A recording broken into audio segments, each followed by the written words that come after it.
Assalamualaikum semuanya. Apa kabar kalian? Semoga dalam keadaan sehat dan dilancarkan rezekinya oleh Allah. Amin ya robbal alamin.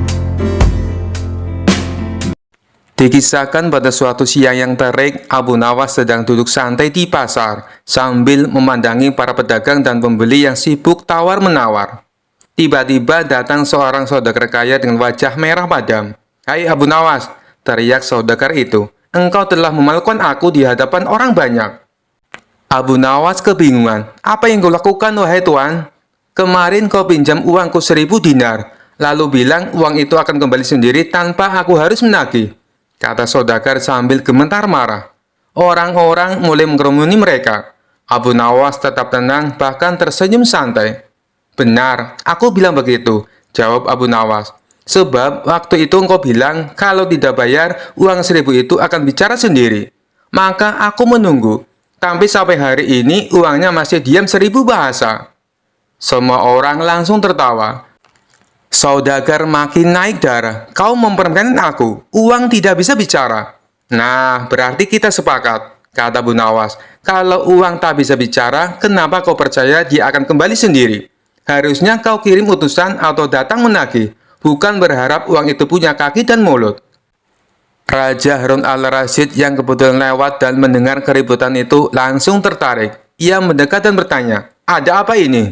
Saudagar segera mengadu, "Paduka, hamba dipermainkan oleh Abu Nawas. Ia pinjam 1000 dinar, lalu tidak mengembalikannya."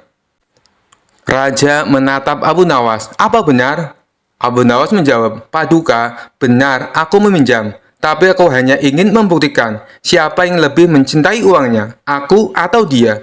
Jika ia benar-benar sayang pada uangnya, tentu ia akan datang mencari. Tapi ia malah menunggu uang itu pulang sendiri." Raja tertawa. "Kau ini licik tapi jujur."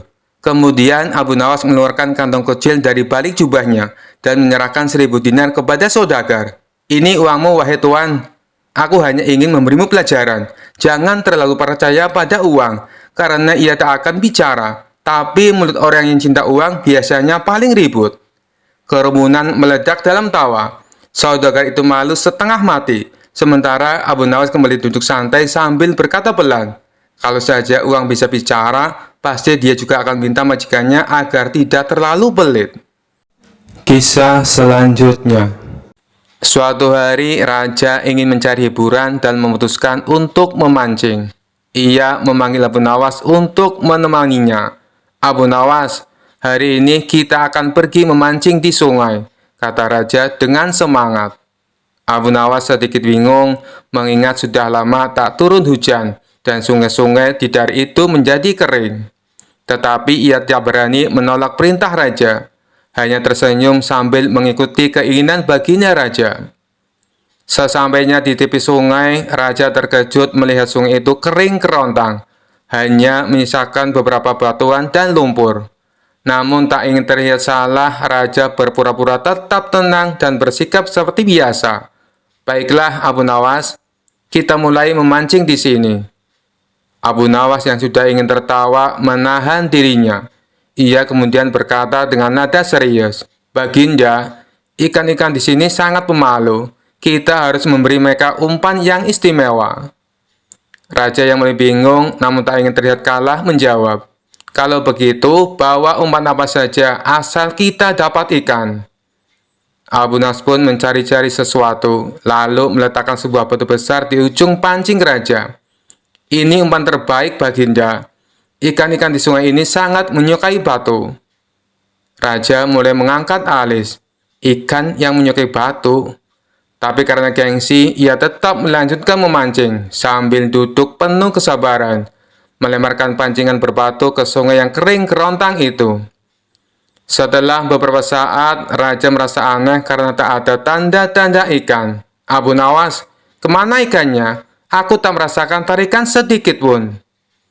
Abu Nawas menentawanya lagi dan berkata dengan wajah serius, "Baginda, saya rasa ikan-ikan di sungai ini sedang pergi piknik ke sungai sebelah.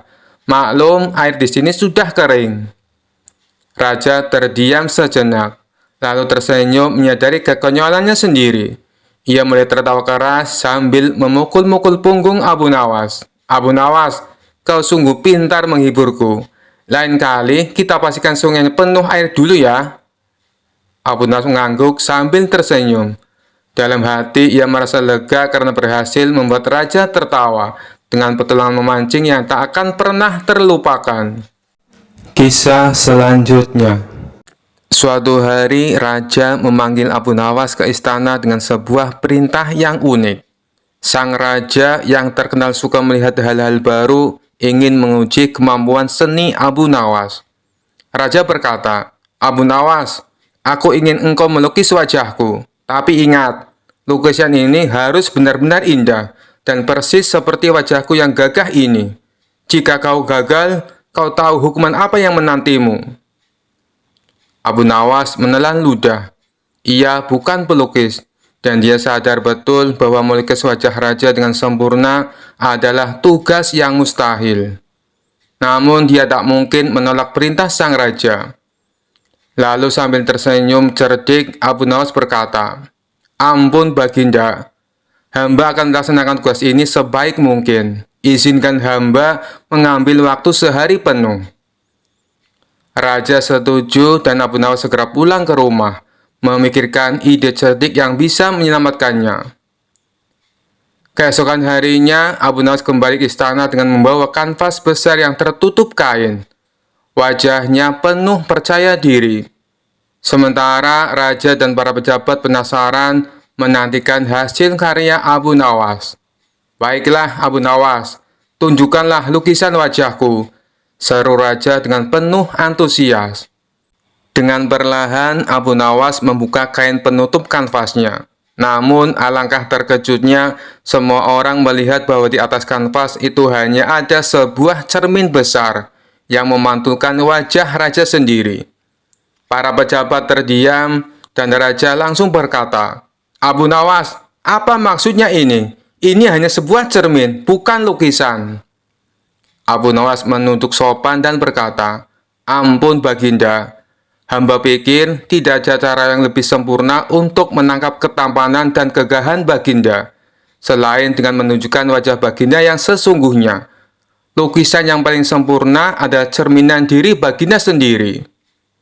Raja terdiam sesaat, lalu tersenyum lebar sambil tertawa terbahak-bahak. Abu Nawas, kau benar-benar cerdik. Kau tidak hanya menyelamatkan dirimu, tapi juga membuatku tertawa. Aku akui, tak ada lukisan yang bisa menandingi diriku sendiri. Para pejabat ikut tertawa dan raja dengan senang hati melepaskan Abu Nawas tanpa hukuman. Kisah selanjutnya. Suatu hari, raja yang terkenal sering memberi perintah aneh-aneh memanggil Abu Nawas ke istana. Dengan senyum penuh tipu muslihat, raja berkata, Abu Nawas, aku punya tugas penting untukmu. Abu Nawas bertanya dengan hati-hati, tugas apa tuanku? Raja mengangkat tangan dan berkata dengan nada serius, aku ingin kau menangkap petir saat hujan turun. Aku ingin melihat kekuatanmu yang legendaris. Abu Nawas terperangah, tapi ia segera menyadari bahwa ini adalah salah satu ujian dari raja yang ingin mengerjainya.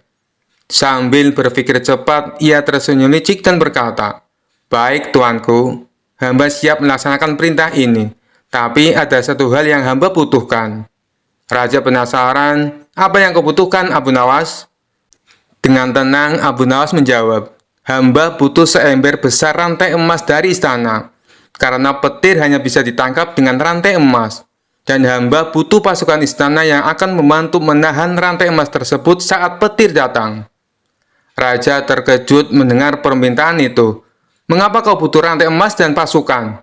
Tanyanya. Abu Nawas dengan cerdas menjawab, petir itu sangat kuat tuanku. Kalau aku menangkapnya sendiri tanpa rantai emas dan bantuan pasukan, pasti aku akan terbakar oleh kekuatan petir. Tapi kalau ada rantai emas dan pasukan, maka petir akan tertarik ke rantai itu dan bisa ditangkap dengan aman. Raja terdiam sejenak, memikirkan permintaan itu. Ia tahu memberikan rantai emas sebesar itu akan membuat istana rugi, apalagi melibatkan pasukan hanya untuk menangkap petir. Tapi ia juga tidak mau kalah dalam permainan ini. Setelah beberapa saat, Raja akhirnya berkata, "Baiklah Abu Nawas, aku setuju memberikan rantai emas dan pasukan. Tapi ingat, jika kau gagal menangkap petir, kau akan dihukum." Abu Nawas tersenyum lebar, tahu bahwa rencananya berjalan dengan baik. "Hamba siap, tuanku," jawabnya dengan percaya diri. Beberapa hari kemudian, hujan deras turun di kota, dan petir menyambar-nyambar di langit. Abu Nawas bersama pasukan istana berbaris di lapangan, membawa rantai emas besar yang dijanjikan raja. Saat petir menyambar dengan keras, Abu Nawas berpura-pura berteriak kepada pasukannya, "Siap semuanya, pegang erat rantainya, petir itu akan datang." Tiba-tiba kilat menyambar dari kejauhan, dan Abu Nawas melihat kesempatan untuk menjalankan triknya. Ia dengan cepat berteriak, "Awas, petir itu terlalu kuat. Jangan lepaskan rantainya, atau kita semua akan celaka." Para pasukan yang ketakutan segera melepaskan rantai emas dan lari ketakutan. Sementara Abu Nawas berpura-pura mengejar petir yang tidak pernah bisa ditangkap. Saat kembali ke istana, Raja bertanya dengan penuh harap, "Abu Nawas, apakah kau berhasil menangkap petir?" Dengan wajah pura-pura penuh penyesalan, Abu Nawas menjawab, "Maaf tuanku, hamba hampir menangkap petir, tetapi pasukan yang memegang rantai ketakutan dan melepaskannya. Akhirnya petir pun kabur." Raja menghela nafas, tapi tahu bahwa Abu Nawas lagi-lagi berhasil lolos dari perintah mustahilnya. Ia tak bisa menghukum Abu Nawas karena semuanya berjalan sesuai rencana, meski tentu saja tak ada petir yang bisa tertangkap. Dengan tertawa kecil, Raja berkata, "Baiklah Abu Nawas, kali ini aku biarkan kau lolos. Tapi ingat, lain kali kau harus benar-benar menangkapnya." Abu Nawas tersenyum penuh kemenangan dan menjawab, "Tentu tuanku, lain kali hamba pasti lebih siap." Kisah selanjutnya. Dikisahkan di kerajaan ada seorang menteri yang terkenal tolol tetapi sangat pandai menjilat raja. Menteri ini sering iri pada Abu Nawas karena kecerdikannya yang membuat raja kagum. Suatu hari, menteri tersebut ingin mempermalukan Abu Nawas di depan sang raja. "Baginda," kata sang menteri kepada raja, "hamba yakin Abu Nawas ini hanya pandai bicara, tapi sebenarnya dia tidak terlalu pintar. Baginda harus mengujinya." Raja yang selalu senang melihat kecerdikan Abu Nawas mengangguk. "Baiklah, aku akan menguji dia, tapi kau harus terlibat di dalamnya." Menteri yang tolol itu menyetujui dengan percaya diri, tanpa tahu apa yang akan terjadi. Raja memanggil Abu Nawas ke istana. "Abu Nawas, aku ingin kau menyelesaikan masalah ini. Menteri kami ingin tahu apakah kau bisa menghitung jumlah bintang di langit. Bisakah kau melakukannya?" Abu Nawas tersenyum kecil. Ia sudah tahu menteri itu ingin menjebaknya. "Tentu Baginda, tapi saya butuh bantuan dari Pak Menteri ini." Menteri itu bingung, tapi ia tidak ingin terlihat bodoh di depan raja. "Bantuan apa, Abu Nawas?" tanyanya dengan nada sombong. "Saya akan menghitung jumlah bintang di langit malam ini," kata Abu Nawas.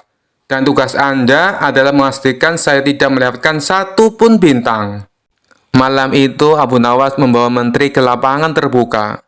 "Pak Menteri, kita mulai menghitung bintang. Tolong pegang tangga ini dan awasi saya dari bawah. Kalau saya melewatkan satu bintang, segera beritahu saya." Menteri yang tidak tahu bahwa ia sedang dikerjai memegang tangga dengan serius.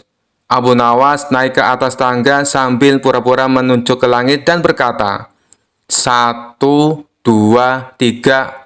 Tunggu, ada yang terlewat. Lihat Pak Menteri." Menteri yang tolol itu melihat ke langit dengan penuh perhatian. "Di mana Abu Nawas? Saya tidak melihatnya." Abu Nawas menjawab, "Kalau begitu saya harus mulai dari awal lagi. 1, 2, 3. Hal ini berlangsung selama berjam-jam hingga menteri itu kelelahan. Tetapi Abu Nawas tetap berpura-pura menghitung. Akhirnya menteri itu tidak tahan lagi. "Abu Nawas, ini mustahil. Tidak ada yang bisa menghitung jumlah bintang," teriaknya dengan penuh frustasi. Keesokan harinya Abu Nawas melapor kepada raja. "Baginda, tugas saya sudah selesai. Raja bertanya dengan penasaran, lalu berapa jumlah bintang di langit? Abu Nawas menjawab, saya hampir selesai menghitung Baginda, tetapi Pak Menteri menyatakan bahwa itu mustahil. Jadi saya rasa beliau lebih tahu. Raja tertawa terbahak-bahak. Menteri, kau benar-benar tolol. Ini pelajaran untukmu agar tidak menantang Abu Nawas lagi. Menteri yang tolol itu hanya bisa menunduk malu, sementara Abu Nawas tersenyum penuh kemenangan. Sejak saat itu, menteri tersebut kapok untuk mengusik Abu Nawas lagi. Kisah selanjutnya. Dikisahkan pada suatu hari di pasar kota tersebar kabar bahwa ada seorang ulama yang baru saja datang dan mengaku memiliki karomah luar biasa. Ia mengklaim bahwa dirinya mampu melakukan mi'raj perjalanan ke langit sebanyak 70 kali dalam sehari. Kabar ini membuat warga penasaran, termasuk Abu Nawas yang terkenal gemar menantang logika aneh. Benarkah ada orang yang bisa mi'raj 70 kali dalam sehari? Gumam Abu Nawas. Ia pun memutuskan untuk menemui ulama tersebut di masjid tempat ia biasa berceramah. Abu Nawas datang tepat saat ulama itu sedang menyampaikan ceramahnya. Dengan lantang ulama itu berkata, "Aku telah diberi keistimewaan oleh Allah. Setiap hari aku bisa melakukan mi'raj hingga 70 kali. Apakah kalian percaya?" Para pendengar yang sebagian besar terkesima mengangguk-angguk. Namun Abu Nawas mengangkat tangan. "Maaf wahai Tuan Ulama, bolehkah saya bertanya?" Ulama itu tersenyum percaya diri. "Silakan wahai saudara, pertanyaan apapun akan kujawab dengan keikhlasan."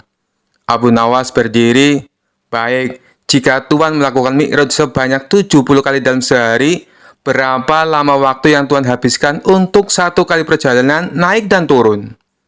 Ulama itu terdiam sejenak. "Kira-kira 5 menit untuk naik dan 5 menit untuk turun." Abu Nawas mengangguk. "Jadi, total waktu untuk satu kali mi'raj adalah 10 menit. Jika Tuhan melakukan 70 kali, berarti membutuhkan waktu 700 menit. Apakah benar begitu?" Ulama itu mulai merasa gugup. "Ya, benar." Abu Nawas tersenyum tipis. "Kalau begitu, mari kita hitung. Dalam sehari ada 1440 menit. Jika Tuhan menghabiskan 700 menit untuk mi'raj, sisa waktu Tuhan adalah 740 menit. Bagaimana Tuhan sempat makan, tidur, sholat, dan melakukan kegiatan lainnya dalam waktu sesingkat itu?" Ulama itu mulai berkeringat. "Itu karena aku diberi kemampuan khusus oleh Allah. Waktu bagiku berbeda dari waktu bagi manusia biasa." Abu Nawas tidak menyerah. "Luar biasa. Tapi jika Tuhan benar-benar memiliki kemampuan itu, bisakah Tuhan melakukan satu kali mi'raj di depan kami sekarang sebagai bukti?" Ulama itu tersenyum kaku. "Wahai saudara, karomah seperti ini tidak untuk dipertontonkan. Hanya Allah yang tahu rahasianya." Abu Nawas tertawa kecil. "Kalau begitu, izinkan saya mengucapkan terima kasih. Karena sejak tadi Tuhan sudah menghibur kami semua dengan kisah mi'raj yang luar biasa." Para hadirin yang awalnya terpukau mulai menyadari keanehan klaim ulama tersebut. Mereka tersenyum dan tertawa kecil. Ulama tersebut yang merasa malu segera mengakhiri ceramahnya dan pergi dengan tergesa-gesa. Sejak saat itu, orang-orang lebih berhati-hati percaya pada klaim ajaib, terutama jika Abu Nawas ada di sekitar mereka. Kisah selanjutnya. Cerita Abu Nawas kali ini berawal dari adanya pencuri di kota Baghdad. Si pencuri itu sebenarnya sering tertangkap oleh warga, namun tidak pernah jera dengan perbuatannya. Suatu hari ia mencuri di rumah salah seorang saudagar kaya raya. Ketika sedang menjarah barang-barang berharga, dia kepergok oleh si pemilik rumah. Saudagar kaya tersebut langsung berteriak minta tolong. "Ada pencuri! Ada pencuri!" teriak saudagar kaya tersebut. Mendengar teriakan, para warga langsung berlari menuju rumah saudagar kaya itu. Mereka lalu mengepung si pencuri agar tidak bisa untuk melarikan diri. Tapi anehnya si pencuri tampak terlihat tenang. Dia sama sekali tidak ada niat untuk kabur. Justru ia menghampiri warga yang mengepungnya. Tentu saja warga langsung membekuknya. Bahkan ada beberapa orang yang hendak memukulinya. Dan ada juga yang ingin melemparinya dengan batu. Di saat itulah datang Menteri Istana untuk mengamankan si pencuri. Kalian tidak boleh main hakim sendiri. Jangan sampai ada yang memukuli si pencuri. Apalagi melempari dia dengan batu, teriak Tuan Menteri kepada para warga. Tapi dia sudah seringkali mencuri, Tuan Menteri. Kami sangat geram dengan ulahnya. Biarkan kami memukulinya supaya jera, sahut salah seorang warga. Kita lempari batu saja ke kepalanya, biar tidak merasakan warga, timpal warga yang lain. Melihat emosi warga yang mulai tak terbendung, Tuan Menteri lalu berkata, "Kalau ada yang berani menyakiti si pencuri ini, aku tidak segan-segan menghukum kalian. Kalian boleh memukul atau melempar batu ke pencuri ini, tapi ada syaratnya." "Apa itu syaratnya?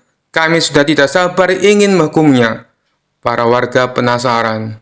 "Syaratnya adalah siapa yang tidak pernah memiliki kesalahan, boleh memukul atau melempari batu ke pencuri ini," jelas Tuan Menteri menjelaskan dengan persyaratan tersebut. Para warga hanya terdiam, sebab mana mungkin ada manusia yang tidak pernah punya salah. Bahkan anak kecil pun pernah melakukan kesalahan. Akhirnya para warga membubarkan diri. Sementara si pencuri dibawa oleh Tuan Menteri dengan dalih akan diproses di pengadilan. Tapi kenyataannya, di tengah jalan si pencuri malah dibebaskan dan disuruh untuk pulang. Usut punya usut, ternyata si pencuri adalah sahabat karib Tuan Menteri. Beberapa hari kemudian, si pencuri kembali beraksi, dan setiap kali tertangkap warga, Tuan Menteri selalu datang untuk menolong. Begitulah seterusnya, hingga suatu ketika si pencuri menyatroni rumah Abu Nawas. Kebetulan saat itu Abu Nawas baru saja mendapat hadiah emas dari Baginda Raja. Ketika si pencuri masuk ke rumah dan hendak mengambil emas tersebut, Abu Nawas keburu memergokinya. "Hai pencuri kurang ajar," ucap Abu Nawas. Bukannya kabur, si pencuri malah dengan tenang berjalan keluar meninggalkan Abu Nawas. Hal ini membuat Abu Nawas bertambah emosi. Abu Nawas lantas langsung memukul dan membekuknya. Si pencuri pun berteriak kesakitan. Mendengar ada kegaduhan di rumah Abu Nawas, warga pun segera berdatangan. "Ada apa, Abu Nawas?" tanya salah satu warga. "Orang ini hendak mencuri di rumahku," jawab Abu Nawas. "Lagi-lagi dia, seakan tidak ada kapoknya," ucap salah satu warga. "Tidak lama lagi pasti akan dibebaskan oleh Tuan Menteri," ujar warga yang lain. "Kita hukum saja ramai-ramai sebelum Tuan Menteri datang," sahut warga yang lain. Tapi sayangnya niat tersebut tidak terlaksana, sebab Tuan Menteri dan para pengawal segera mendatangi rumah Abu Nawas. Tuan Menteri lalu mengamankan si pencuri dengan melepaskannya dari tangan warga. Si pencuri kini berdiri di samping Tuan Menteri. "Sudah saya peringatkan berkali-kali, kalian tidak boleh main hakim sendiri. Kalau ada yang berani menyakitinya, aku tidak segan-segan menghukum kalian," ancam Tuan Menteri kepada para warga. Tapi bagi siapa saja yang tidak pernah memiliki kesalahan selama hidupnya, boleh memukul atau melempar batu si pencuri ini. "Ayo silakan, bila kalian merasa sok suci," bentak Tuan Menteri. Mendengar itu, para warga pun terdiam seketika. Tapi tidak bagi Abu Nawas. Diam-diam ia mengambil 2 batu besar, lalu dilemparkan ke arah langit secara bersamaan. Saat 2 batu tersebut kembali turun ke bawah, masing-masing mengenai kepala si pencuri dan Tuan Menteri. Sontak si pencuri langsung pingsan jatuh tersungkur, dan kepalanya keluar darah bercucuran. Begitu juga dengan Tuan Menteri. Meskipun tidak pingsan, dia mengalami sakit yang luar biasa, dan dari kepalanya keluar darah bercucuran yang cukup banyak. Kurang ajar, siapa yang berani berbuat lancang melempar batu? Teriak Tuan Menteri penuh emosi. Dikarenakan takut menjadi sasaran amukan Tuan Menteri, orang-orang di sana lalu menunjuk bahwa Abu Nawaslah sang pelakunya. Kurang ajar kau Abu Nawas, kau akan mendapat hukuman berat, bentak Tuan Menteri. Salahku di mana? Kenapa tiba-tiba aku dihukum? Tanya Abu Nawas pura-pura. Kamu telah berani melempari kepalaku dengan batu, jawab Tuan Menteri. Oh, itu.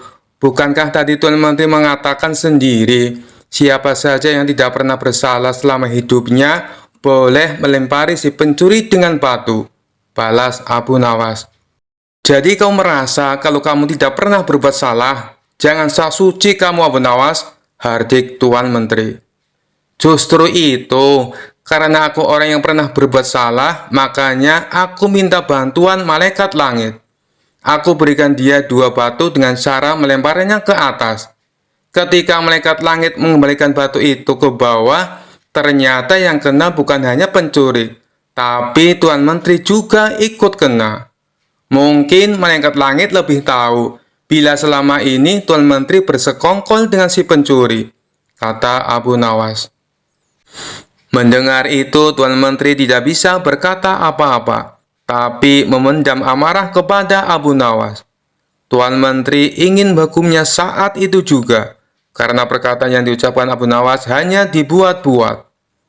Belum sempat Tuan Menteri perintahkan pengawal untuk menangkap, tiba-tiba Abu Nawas berkata lagi, kalau besok-besok dia sampai kedapatan mencuri lagi, dan Tuan Menteri menolong dengan alasan akan mengamankannya, maka batu ini bukan hanya akan aku berikan kepada malaikat langit, tapi akan aku berikan juga kepada Baginda Raja, ancam Abu Nawas.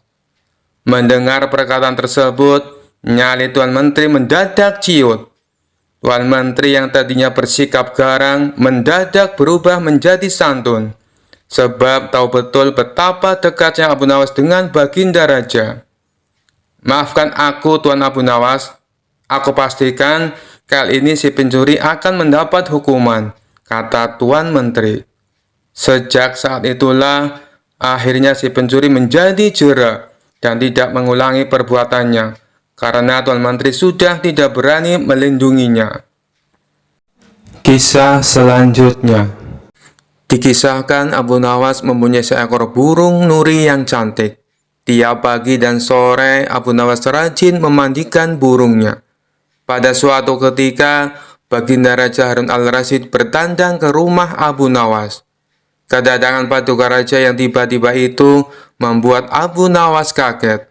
Pasalnya di rumah Abu Nawas tidak tersedia makanan untuk menjamu sang raja. Tidak usah repot-repot Abu Nawas, saya hanya mampir sebentar. Bagaimana kabarmu? Lama sekali kamu tidak ke istana, ucap sang raja. Alhamdulillah, keadaan saya baik-baik saja, Paduka, balas Abu Nawas. Paduka raja mengamati sekeliling rumah Abu Nawas. Saat matanya tertuju ke pojokan rumah, Paduka raja melihat seekor burung nuri di dalam sangkar. Kamu sekarang memelihara burung, wahai Abu Nawas? Tanya sang raja. Betul sekali Paduka yang mulia, jawab Abu Nawas. Sang raja kembali berkata, burung kamu bagus, bulunya juga indah.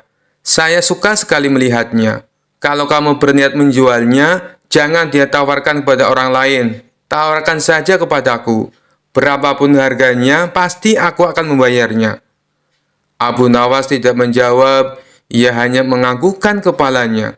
Tapi dalam hati Abu Nawas berkata, mana mungkin aku menjual burung yang tidak berharga ini kepada Baginda Raja. Keesokan paginya Abu Nawas datang ke istana. Dia datang dengan membawa burung nuri yang diinginkan Baginda Raja. Abu Nawas tidak ingin menjualnya. Dia ingin memberikan cuma-cuma kepada Baginda Raja. Tapi di pintu gerbang istana, 2 orang pengawal menahannya. Mereka berdua adalah kepercayaan menteri istana yang dengki kepada Abu Nawas. Ada keperluan apa kamu datang kemari? Tanya pengawal. Abu Nawas menjawab, Tempo hari Paduka Raja datang ke rumah saya dan menyukai burung saya. Oleh sebab itu, saya ingin memberikan burung ini kepada Paduka Raja. Salah seorang pengawal berkata, "Tinggalkan saja burung jelek itu di sini. Biar aku yang menyerahkan kepada Paduka Raja." Abu Nawas pun menurut. Dalam situasi seperti ini, ia tidak mungkin melawan. Tapi suatu saat mereka pasti akan mendapatkan balasannya. Kedua pengawal itu lalu menukar burung Abu Nawas dengan burung gereja. Setelah itu diserahkan kepada Paduka Raja. "Paduka yang mulia, ini ada titipan burung dari Abu Nawas," ucap pengawal. "Kurang ajar Abu Nawas," kata sang raja dengan nada penuh emosi. Sang raja merasa terhina dengan perbuatan Abu Nawas. Burung nuri yang diharapkannya, tapi burung gereja yang dikirimkan. Sang menteri yang dengki dengan Abu Nawas tersenyum puas melihat kinerja anak buahnya. "Kali ini engkau pasti akan kena hukuman, wahai Abu Nawas," ujarnya dalam hati. Tanpa menunggu waktu, saat itu juga baginda raja mendatangi Abu Nawas. "Hei Abu Nawas, kalau kau keberatan menjual burung nuri kepadaku, aku tidak apa-apa. Tapi jangan kau kirim burung gereja ke istana. Itu suatu penghinaan buatku," kejam baginda raja dengan mata memerah menahan amarah. Abu Nawas kaget mendengar perkataan Paduka Raja. Padahal yang ia kirimkan adalah burung nuri sesuai dengan keinginan baginda raja. Tapi Abu Nawas tidak mempunyai saksi untuk membuktikannya. Sedangkan kedua pengawal yang menghadangnya di istana adalah orang kepercayaan menteri yang dengki kepada dirinya. Tapi Abu Nawas tidak kehilangan akal. "Begini Paduka yang mulia," tutur Abu Nawas mencoba meredakan amarah baginda. "Di istana Paduka telah kemasukan 2 orang penyihir." Baginda raja bertanya heran. "Penyihir? Yang mana wahai Abu Nawas? Siapa mereka?" Abu Nawas pun menjawab, "2 orang penjaga pintu istana, itulah penyihirnya. Mereka telah menyihir burung nuri menjadi burung gereja. Kalau Paduka tidak percaya, tunggulah besok di istana. Paduka akan menyaksikan sendiri betapa hebatnya sihir mereka." "Saya masih punya burung satu lagi untuk Paduka," sang raja bertanya. "Burung apa itu?" "Burung pipit Paduka yang mulia," balas Abu Nawas. "Burung pipit? Kamu sendiri kan tahu, saya tidak suka dengan burung pipit," bentak sang raja. "Sabar dulu Paduka yang mulia. Besok pagi saya akan ke istana membawa burung pipit. Nanti bisa disihir menjadi burung nuri oleh kedua pengawal yang menjaga pintu istana." Pagi-pagi sekali Abu Nawas sudah tiba di istana. Dia membawa burung pipit. Di depan gerbang, lagi-lagi Abu Nawas dicegat oleh kedua pengawal. "Ada perlu apa lagi kau ke sini?" hardik si pengawal. "Sudah kubilang, Paduka Raja sedang tidak menerima tamu." Abu Nawas pun menjawab, "Maaf, kemarin aku keliru. Aku sebenarnya ingin memberikan burung pipit ini kepada Paduka, tapi aku keliru mengambilnya. Paduka pasti marah-marah mendapat kiriman burung nuri tersebut. Semua orang tahu Baginda Raja sangat benci dengan burung nuri. Baginda pernah tersesat di hutan gara-gara burung nuri sialan itu. Maafkan aku telah membuat Baginda Raja marah. Taruh saja di situ, biar nanti aku yang menyerahkan kepada Paduka," perintah pengawal istana. Terpengaruh bujukan Abu Nawas, kedua kaki tangan sang menteri itu pun menukar burung pipit dengan burung nuri. Setelah itu mereka menyerahkannya kepada Baginda Raja. Keduanya bersukaria karena sebentar lagi Abu Nawas pasti akan mendapatkan hukuman yang berat dari sang raja. "Paduka yang mulia, ini ada kiriman burung nuri dari Abu Nawas," ucap salah satu pengawal. Sang raja terperangah kaget. Ternyata benar apa yang dikatakan Abu Nawas. Kedua pengawal ini bisa menyihir alias menggelapkan barang yang bukan haknya. "Ini burung nurinya. Lalu kemana burung pipitnya?" sindir Baginda Raja, yang langsung membuat wajah kedua pengawal itu pucat pasi. Belum sempat kedua pengawal itu menjawab, Sang raja langsung menghukum kedua orang tersebut dan dipecat dari pengawal istana. Dikisahkan Abu Nawas mempunyai seekor burung nuri yang cantik. Tiap pagi dan sore Abu Nawas rajin memandikan burungnya. Pada suatu ketika, Baginda Raja Harun al-Rasyid bertandang ke rumah Abu Nawas. Kedatangan paduka raja yang tiba-tiba itu membuat Abu Nawas kaget. Pasalnya di rumah Abu Nawas tidak tersedia makanan untuk menjamu sang raja. Tidak usah repot-repot Abu Nawas, saya hanya mampir sebentar. Bagaimana kabarmu? Lama sekali kamu tidak ke istana, ucap sang raja. Alhamdulillah, keadaan saya baik-baik saja paduka, balas Abu Nawas. Paduka raja mengamati sekeliling rumah Abu Nawas. Saat matanya tertuju ke pojokan rumah, paduka raja melihat seekor burung nuri di dalam sangkar. Kamu sekarang memelihara burung, wahai Abu Nawas? Tanya sang raja. Betul sekali paduka yang mulia, jawab Abu Nawas. Sang raja kembali berkata, burung kamu bagus, bulunya juga indah. Saya suka sekali melihatnya. Kalau kamu berniat menjualnya, jangan dia tawarkan kepada orang lain. Tawarkan saja kepadaku. Berapapun harganya, pasti aku akan membayarnya. Abu Nawas tidak menjawab, ia hanya menganggukkan kepalanya. Tapi dalam hati Abu Nawas berkata, mana mungkin aku menjual burung yang tidak berharga ini kepada Baginda Raja. Keesokan paginya, Abu Nawas datang ke istana. Dia datang dengan membawa burung nuri yang diinginkan Baginda Raja. Abu Nawas tidak ingin menjualnya. Dia ingin memberikan cuma-cuma kepada Baginda Raja. Tapi di pintu gerbang istana, dua orang pengawal menahannya. Mereka berdua adalah kepercayaan menteri istana yang dengki kepada Abu Nawas. Ada keperluan apa kamu datang kemari? Tanya pengawal. Abu Nawas menjawab, tempo hari paduka raja datang ke rumah saya dan menyukai burung saya. Oleh sebab itu, saya ingin memberikan burung ini kepada paduka raja. Salah seorang pengawal berkata, tinggalkan saja burung jelek itu di sini. Biar aku yang menyerahkan kepada paduka raja. Abu Nawas pun menurut. Dalam situasi seperti ini, ia tidak mungkin melawan. Tapi suatu saat mereka pasti akan mendapatkan balasannya. Kedua pengawal itu lalu menukar burung Abu Nawas dengan burung gereja. Setelah itu diserahkan kepada paduka raja. Paduka yang mulia, ini ada titipan burung dari Abu Nawas, ucap pengawal. Kurang ajar Abu Nawas, kata sang raja dengan nada penuh emosi. Sang raja merasa terhina dengan perbuatan Abu Nawas. Burung nuri yang diharapkannya, tapi burung gereja yang dikirimkan. Sang menteri yang dengki dengan Abu Nawas tersenyum puas melihat kinerja anak buahnya. Kali ini engkau pasti akan kena hukuman, wahai Abu Nawas, ujarnya dalam hati. Tanpa menunggu waktu, saat itu juga Baginda Raja mendatangi Abu Nawas.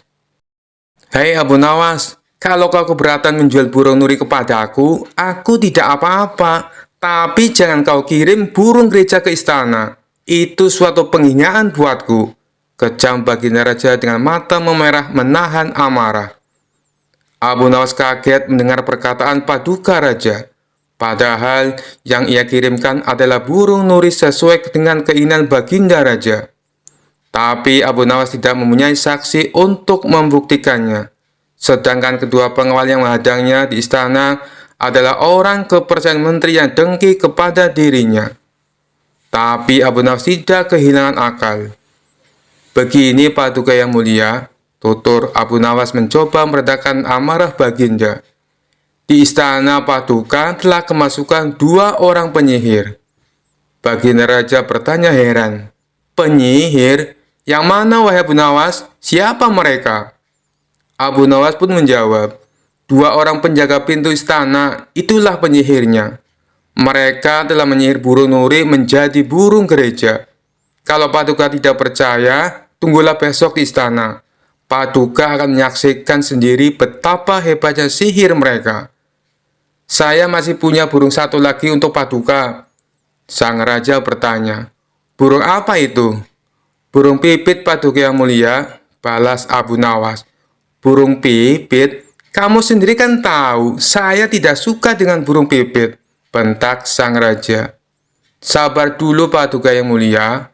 Besok pagi saya akan ke istana membawa burung pipit. Nanti bisa disihir menjadi burung nuri oleh kedua pengawal yang menjaga pintu istana. Pagi-pagi sekali Abu Nawas sudah tiba di istana. Dia membawa burung pipit. Di depan gerbang, lagi-lagi Abu Nawas dicegat oleh kedua pengawal. Ada perlu apa lagi kau ke sini? Hardik si pengawal. Sudah kubilang, Paduka Raja sedang tidak menerima tamu.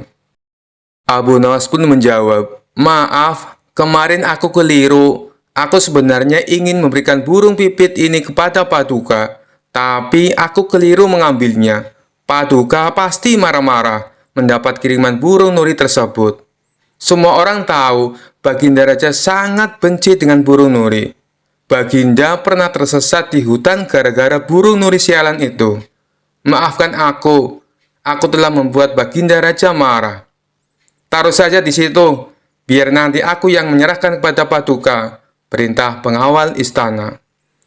Terpengaruh bujukan Abu Nawas, kedua kaki tangan sang menteri itu pun menukar burung pipit dengan burung nuri. Setelah itu mereka menyerahkannya kepada Baginda Raja. Keduanya bersukaria karena sebentar lagi Abu Nawas pasti akan mendapatkan hukuman yang berat dari sang raja. Paduka yang mulia, ini ada kiriman burung nuri dari Abu Nawas, ucap salah satu pengawal. Sang raja terperangah kaget. Ternyata benar apa yang dikatakan Abu Nawas. Kedua pengawal ini bisa menyihir alias menggelapkan barang yang bukan haknya. Ini burung nurinya. Lalu kemana burung pipitnya? Sindir Baginda Raja, yang langsung membuat wajah kedua pengawal itu pucat pasi. Belum sempat kedua pengawal itu menjawab, sang raja langsung menghukum kedua orang tersebut dan dipecat dari pengawal istana. Kisah selanjutnya. Dikisahkan suatu hari Raja memanggil Abu Nawas ke istana. Seperti biasa, Raja punya tantangan aneh yang membuat Abu Nawas harus berpikir keras. Abu Nawas, kata Raja dengan wajah serius, aku ingin melihat keajaiban seperti yang dilakukan oleh Nabi Musa. Aku ingin kau membelah lautan. Abu Nawas terkejut. Baginda, saya ini hanya rakyat biasa, bukan Nabi. Tidak ada alasan, kata sang raja. Jika kau gagal, kau akan dihukum. Abu Nawas menelan ludah. Membelah lautan, ini jelas bukan pekerjaan mudah. Tapi seperti biasa, otaknya yang cerdik mulai berputar. Keesokan harinya, seluruh rakyat berkumpul di tepi laut untuk menyaksikan keajaiban Abu Nawas. Raja duduk di singgasananya dengan penuh harapan. Baiklah, sekarang belalah laut ini Abu Nawas, perintah sang raja. Abu Nawas mengangkat tangan ke langit, pura-pura berdoa dengan khusyuk, lalu ia berteriak, wahai air laut, jika engkau benar-benar takut kepadaku, maka berpisahlah sekarang juga. Semua orang terdiam, menunggu sesuatu terjadi. Tapi tentu saja air laut tetap bergelombang seperti biasa. Abu Nawas menghela nafas dan berkata, tampaknya laut ini keras kepala. Baiklah, aku akan mencoba cara lain. Ia lalu berjalan ke pinggir pantai, melepas jubahnya dan melangkah masuk ke air. Tapi baru sampai mata kaki, ia tiba-tiba berteriak, wah, tunggu dulu, air ini terlalu dingin. Orang-orang mulai berbisik-bisik. Abu Nawas pasti sedang menyusun rencana lain, kata salah satu warga. Abu Nawas keluar dari air lalu berkata kepada raja, Baginda, laut ini sebenarnya mau terbelah, tetapi hanya dengan satu syarat. Apa syaratnya? Tanya raja penasaran. Syaratnya Baginda harus masuk ke dalam laut dulu, karena air ini hanya mau tunduk kepada seorang raja besar seperti Baginda.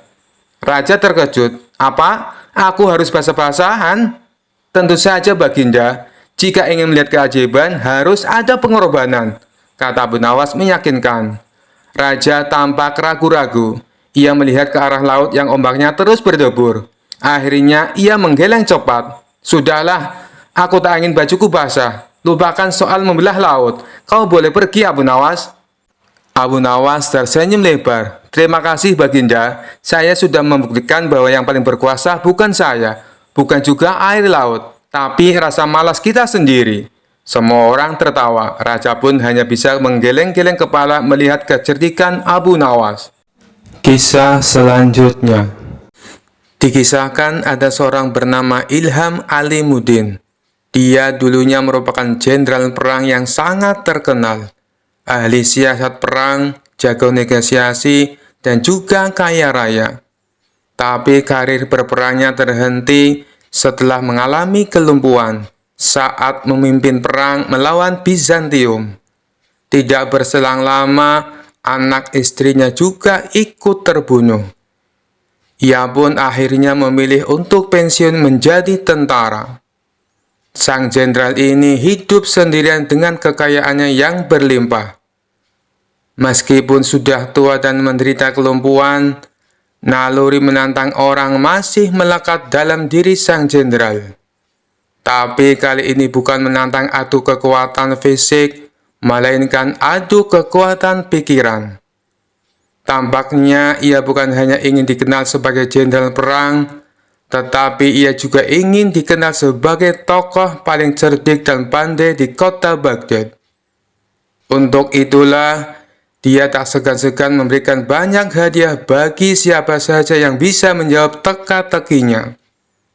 Sampai hari ini, sudah 100 orang yang lebih yang dia tantang. Namun tak satu pun dari mereka yang berhasil mengalahkannya. Total pertanyaan yang diajukan jenderal ada 3. Tapi yang unik dari permainan ini, apabila berhasil menjawab soal pertama dan kedua, tetapi gagal menjawab pertanyaan yang ketiga, maka semua hadiahnya menjadi gugur. Hal inilah yang membuat orang-orang kesal dengan sang jenderal. Aku kesal dengan sang jenderal yang lumpuh itu, kata seseorang kepada kawannya. Pertanyaan pertama dan kedua berhasil aku jawab dengan benar. Tapi pas pertanyaan ketiga, dia tanya, siapakah malaikat yang menyiksa manusia? Langsung saja aku jawab malaikat Malik. Dia bilang jawabanku itu katanya salah. Loh, bukannya jawabanmu itu benar? Tanya kawannya heran. Kamu juga salah. Aku kira kamu pintar. Yang benar itu malaikat Zabaniyah. Malaikat-malaikat hanya penjaga neraka. Timpal orang tersebut kepada kawannya. Suatu hari, datanglah seorang pemuda ke rumah sang jenderal. Pemuda ini sangat terkenal pandai dan cerdik di kotanya. Ia menerima tantangan sang jenderal untuk menjawab teka-tekinya. Namun, seperti tamu-tamu yang lainnya, pemuda itu gagal mengalahkan sang jenderal. Karena kesal dan kecewa, pemuda itu pun berkata, "Wahai jenderal, apakah Tuan berani menantang Abu Nawas?" "Wah, ide bagus itu. Sampaikan kepada Abu Nawas, saya menantang dia." Maka pergilah pemuda itu ke rumah Abu Nawas dan menyampaikan tantangan tebat dari sang jenderal. Sementara sang jenderal menyiapkan materi yang lain dari biasanya. Bisa dibilang, kali ini teka-tekinya sangat sulit dipecahkan. Itu karena mengingat reputasi Abu Nawas adalah pujangga yang cerdik dan mempunyai 1001 akal. Oleh karenanya, sang jenderal sangat berhati-hati dan tidak sembarangan dalam membuat pertanyaan. Esok harinya, datanglah Abu Nawas ke rumah sang jenderal. "Silakan masuk Abu Nawas," sambut sang jenderal kepada Abu Nawas. Ternyata sang jenderal telah menyiapkan hidangan untuk tamu istimewanya itu. Setelah selesai makan dan minum, sang jenderal tanpa basa-basi mengutarakan niatnya. "Begini Abu Nawas, saya ada 3 pertanyaan untuk kamu. Kalau kamu bisa menjawabnya, dan ini khusus untuk kamu, hadiahnya akan saya tambah 2 kali lipat. Bukan 100.000 dirham, tetapi 200.000 dirham." Abu Nawas langsung terperanjat dengan hadiah yang ditawarkan oleh sang jenderal. Namun ada syaratnya Abu Nawas. Kalau kamu tidak bisa menjawab semua pertanyaanku, sebagai hukumannya, kamu harus berpidato di depan umum. Kalau aku adalah orang yang paling pintar di kota Baghdad, ucap sang jenderal kepada Abu Nawas. Tanpa menunggu lama, Abu Nawas langsung mengiyakan tawaran sang jenderal. Baiklah Abu Nawas, sekarang kita mulai saja, sahut sang jenderal. Tapi sebelumnya, tutup matamu dengan kain ini. Dan engkau harus menggendongku karena aku akan mengajakmu ke suatu tempat. Maka dengan mata tertutup kain, Abu Nawas menggendong sang jenderal. Kemudian, sang jenderal mengajak Abu Nawas ke tempat peternakan unta miliknya, di mana tempat itu tidak pernah dimasuki oleh orang lain. Berhenti Abu Nawas, kata sang jenderal. Pertanyaan pertama, katakan apa yang ada di hadapanmu, tanya sang jenderal. Ini gila, mana mungkin saya tahu dengan keadaan mata tertutup, pikir Abu Nawas. Tapi dengan cekatan, Abu Nawas langsung menjawab.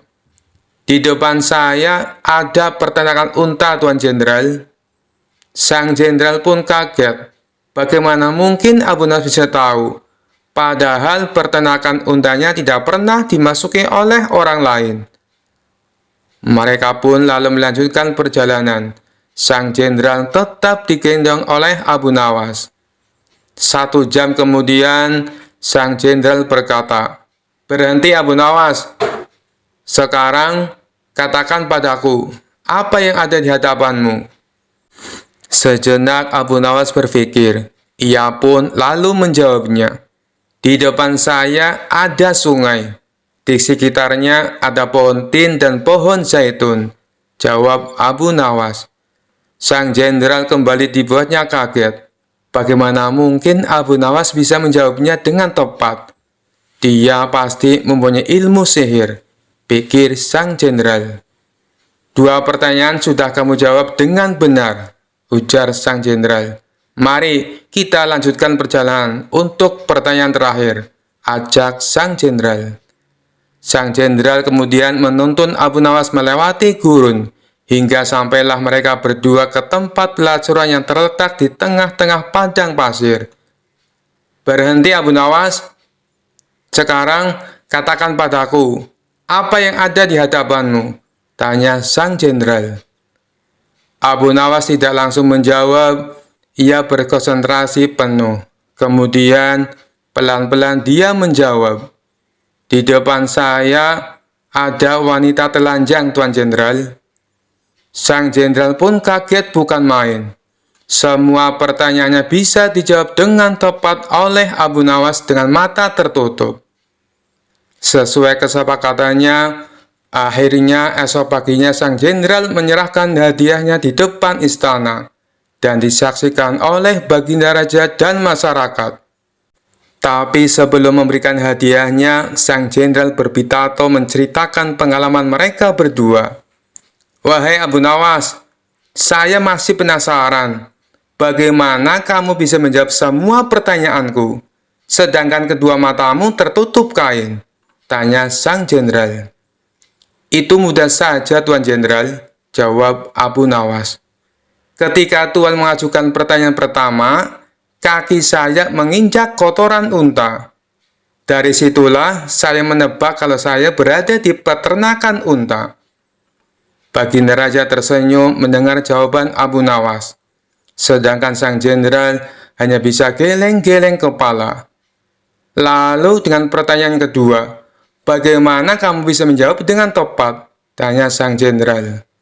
Abu Nawas kembali menjawab, meskipun mata saya tertutup, tapi telinga saya bisa mendengar adanya suara air mengalir dan burung puyuh yang berkicau. Burung puyuh hanya mau makan biji-bijian buah tin dan zaitun. Sedangkan pohon tin dan zaitun hanya tumbuh di pinggiran sungai. Lagi-lagi Baginda Raja tersenyum. Sang jenderal dibuatnya terperangah dengan jawaban Abu Nawas. Baiklah, semua jawabanmu itu masuk akal. Tapi Kenapa kamu juga bisa menebak dengan tepat atas pertanyaan yang ketiga? Tanya sang jenderal penasaran. Dengan entengnya Abu Nawas menjawab, "Itu sangat mudah sekali, Tuan. Saat Tuan menyuruh saya berhenti, tiba-tiba saja saya merasakan ular Tuan bergerak-gerak di punggung saya." "Nut-nutan, Tuan Jenderal," jawab Abu Nawas sambil menahan tawa. "Dari situlah saya bisa mengetahui kalau di depan saya ada wanita telanjang." Spontan saja Baginda Raja ikut tertawa terpingkal-pingkal mendengarnya. Sedangkan sang jenderal hanya bisa tersenyum kecut menahan rasa malu. Kisah selanjutnya. Abu Nawas adalah orang yang sangat sederhana. Meskipun ia dikenal dekat dengan Baginda Raja Harun al-Rasyid, tetapi kehidupan keluarganya cukuplah sederhana, tidak memiliki harta benda yang berlimpah. Ia selalu berbagi dengan fakir miskin di sekitarnya, jika ia mendapat rezeki yang berlebih, seperti ketika mendapat hadiah dari Baginda Raja. Selain menjadi orang terdekat Raja, sehari-harinya ia juga bekerja serabutan, seperti banyaknya orang di kampungnya. Kadang ia berkebun, menebang pohon, menjadi tukang kayu, dan pekerjaan-pekerjaan lainnya yang dianggap halal. Suatu waktu pada musim kemarau, Abu Nawas sedang tidak mendapatkan pekerjaan apapun. Ia juga jarang diundang Baginda Raja, sehingga ia tidak mendapatkan hadiah. Pemasukan Abu Nawas semakin menipis. Ia hanya mengandalkan sisa dari tabungan untuk membiayai keluarganya sehari-hari. Kadang Abu Nawas mengisi kekosongan waktunya itu dengan beribadah saja, karena memang tidak ada pekerjaan yang lainnya. Suatu hari, istri Abu Nawas meminta sesuatu kepada suaminya. Ia pun berkata, "Wahai suamiku, kapan engkau berikan aku sebuah gaun indah? Beberapa hari ini engkau hanya menghabiskan waktumu untuk berdoa saja," ucap istri Abu Nawas. "Tapi semuanya kulakukan dengan ikhlas, hanya untuk mendapatkan ridho Allah," jawab Abu Nawas. "Kalau begitu, mintalah upah kepada Allah," sahut istri Abu Nawas. Spontan Abu Nawas beranjak menuju pekarangan rumahnya. Dengan berbekal sehari tikar dan alat peribadatan yang lainnya, Abu Nawas mulai bersujud untuk menyampaikan permohonannya kepada Allah. "Ya Allah, berilah hamba upah 100 keping perak," ujar Abu Nawas dengan suara lantang dan dilakukannya berulang-ulang. Rupanya suara Abu Nawas terdengar oleh seorang tetangganya yang kaya dan sedang beristirahat di depan rumah. Mendengar permohonan Abu Nawas, tetangga itu pun berniat untuk mengerjai Abu Nawas. Ia langsung melempar sekantong uang perak 100 keping ke arah Abu Nawas. Abu Nawas pun dibuat kaget. Kaget tidak percaya apa yang telah ia dapatkan. Ia pun langsung mengambil uang tersebut dan langsung berlari menemui istrinya di dalam rumah. "Istriku, aku memang wali Allah dan aku baru saja mendapatkan upah dari Allah," kata Abu Nawas kegirangan. Melihat Abu Nawas sudah membawa lari uangnya, si tetangga pun tidak terima dan langsung menemui Abu Nawas untuk meminta uangnya kembali. "Hei Abu Nawas, kembalikan uang yang baru saja aku lemparkan tadi. Itu milikku," kata tetangganya itu. "Bagaimana mungkin uang itu milikmu? Aku memohon kepada Tuhan, dan uang yang jatuh itu pasti jawaban dari Tuhan," jawab Abu Nawas. Karena Abu Nawas tetap bersikeras tidak mau mengembalikan uang tersebut, tetangga usir itu pun memutuskan menyelesaikan permasalahan itu di pengadilan. Sehari setelah itu, Abu Nawas pun dipanggil ke pengadilan. Hakim mulai bertanya, "Hei Abu Nawas, engkau hadir di sini karena suatu perkara.